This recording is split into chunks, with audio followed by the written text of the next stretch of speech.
everyone, as a follow-up to the video that I just made, I'm going to do this short little piece. I haven't even determined yet, right, whether I'm going to edit it into my other video or make it on a subsequent video all on its own. But this is in reference to the video I made regarding nationalism. And, I used online references and dictionaries, to help people better understand what nationalism even means. But the other aspect that I got a little overzealous there and kind of forgot to bring into the equation is the other aspect of is white nationalism, because that's the other side of the term that we're seeing tossed around a lot these days, right, in the media by the political pundits and the propagandists, is nationalism. But the other aspect is white nationalism. But I mean, in Canada, if you're Canadian, American, or British, right? I'll just use those three countries predominantly. But even if you go like French, right? Because Canada, French, even German, Austrian, Hungarian, basically all of Europe, right? All of Europe, which was predominantly, let's just admit right here and now. I mean, other than the First Nations communities that lived in Canada prior to, Europeans migrating to this country. But it was predominantly all white nations. Now, because there was actual way more freedom as far as freedom of movement in regards to borders and boundaries back in the day, and governments were much, much smaller, people come from all different countries. And I mean, some were even brought in as slaves to some of our countries. That's another uncomfortable truth that we always have to recognize. But yes, there were people from many different geographical land masses all over the world that came to the country we commonly refer to now as Canada. But it was always under the pretense and understanding that they had to conform and abide to the nation of Canada's philosophy, the culture, right? And that culture, I mean, whether anyone wants to pretend otherwise, I mean, you can get pissed off at all the people that came before us, the central planners and control freaks back in the day, and I'll be right there with you, actually, for the most part. But let's just be honest here. The philosophical teachings, understanding the whole education system, everything that Canada, the values that Canadians are based upon, are from predominant white nations of Europe. So they were white people that came from Europe that created the modern nation of Canada. That's why, Canada 150, like I said, that we're celebrating this year, it's not that long ago, 1.5 centuries ago. Canada's only been a full nation, a collective, since 150 years ago. So of course, and once again, even in Canada still, even with all the mass influx of immigrants and the mass immigration that's been promoted recently by central planning and control freaks and sociopaths because it benefits them predominantly, but even with all of that, Canada is still predominantly a majority nation of white people. And the white people that came from Europe, the whole pretense of coming to Canada was, okay, we're going to create this nation, which is nationalism, and this we're going to create a philosophy and a culture, which is what represents Canada. So of course, to rail against white nationalism, well, I'll go against nationalism, but that's only to go against the state. But just because the country of Canada or the US or the UK has white nationalism, go to every other country on the planet. South America, Africa, right? You'll have black nationalism, brown nationalism. In Islamic countries, pure Islamic countries, it's Islamic nationalism, right?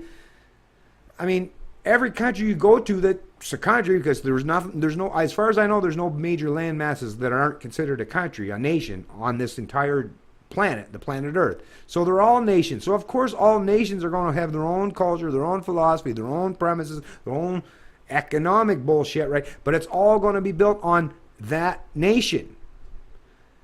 And when you created an atmosphere where you tell people that everything they're all about, forget about your religion, right? Because religion used to be what taught people as far as using proper ethics and morality and how we even economics might have been used with religious undertones back in the day. But when the religion has been transferred to the state, nationalism is the religion that we're constantly pounded into our head. And in Canada, that's a white culture. That's Christian culture. It's a dominant Christian culture. And yes, that Christian culture, there are a lot of people that over, that 1/2 centuries have said, listen, we'll accept people from many different places with many different backgrounds and many different variant culture. But the whole pretense of coming to this country was, yeah, but you have to conform and abide to our culture. Just like if I invite someone into my house, right? I'm friends with people that do some crazy shit in their own place. But if you come to my fucking house, yeah, you act in the manner that, this is my house, motherfucker. You can do whatever you want. Maybe you fucking do circle jerking over at your place. Maybe you do some fucking crazy ass shit where you're from in your house. But you come to my house, yeah, you gotta live under my rules. That's just the reality. Like I said, and I'm not suggesting that the government of Canada or any central planned entity gets to dominate and dictate the rules, but that's the pretense of the state. That's the pretense of a state, of a government, of having a country. So if we're going to still function in the reality of having a country, of having a state, of central planning, the religion of statism, then of course in white Canada, still dominant white Canada, of course white culture is still going to be. And the culture that created this country, that all these people from different variant cultures and backgrounds came from, it was obviously a pretty popular culture. So all these people that came to these countries, right, and are clamoring to get into these countries, it must have been because of the culture that they understood or were told that, oh, look at how much they promote, like, rights and all. So to try to reject those fundamental aspects of our culture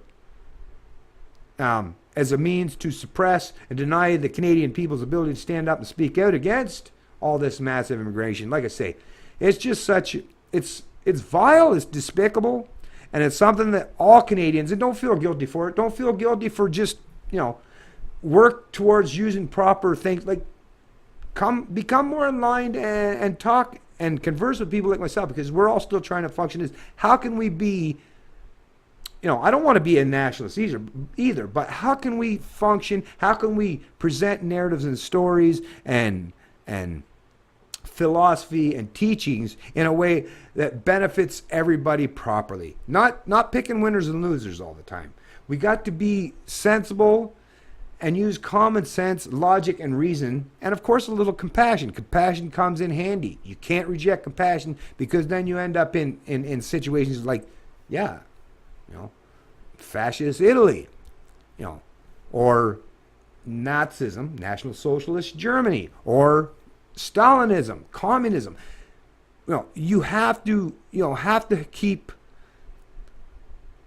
compassion and empathy as just as important as philosophical and reasoned endeavors. So it's a balancing act constantly, right? Where we're trying to use common sense, logic, reason, compassion, and empathy, but find that right balance so that you're not destroying the psyche, the mentality, and the lives of people just for a short-term gain.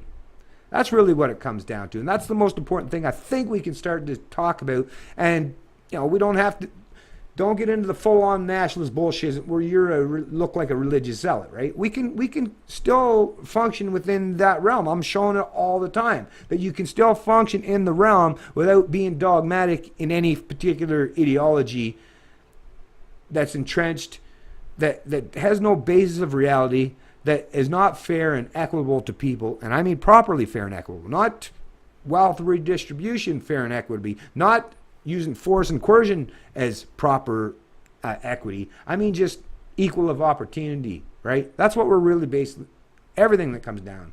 Everything we talk about is, yes, most people are about equal opportunity, but when you try to get to that danger zone of equal outcome, that's when that's where the dangers arise. That's where we have to recognize, no, we cannot even attempt to try to go that way. There are always going to be winners and losers. Feel bad for losers. Help the losers out if you can. That's another thing. If people lose, if they're not trying to, Obviously, they tried to steal from you. I'm not saying you should try to help them, unless maybe they were just hungry, right? But use your own personal experience, your own personal mentality, your own personal psychology, your own personal ethics and morality. Well, if it's proper, and it should be, because if you want to help people, and if that's your pretense, if that's your go-to position is you're trying to help people, then do it properly. Don't use the state. Don't use force and mysticism as a means to an end. Skinny Libertarian, and I love liberty.